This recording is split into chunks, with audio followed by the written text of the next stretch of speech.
এবারে কদর বৃক্ষ বসিয়ে দাও, তাই হবে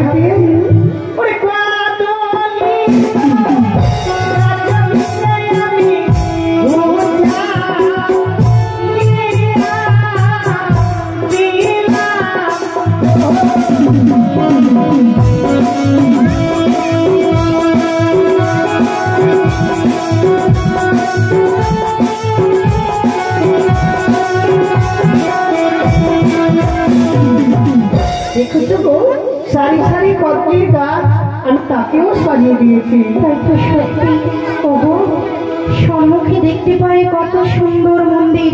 বলো না গো, ওই না মন্দির খানি কোন দেব দেবী? ও পিয়ে সেই মন্দিরের কথা জিজ্ঞেস করো না গো। কিন্তু কেন জানো গো, জানো এই দেবীর সঙ্গে রয়েছে আমার পিতার পাতুরি সম্ভার, সেটা রয়েছে মনসা মন্দির।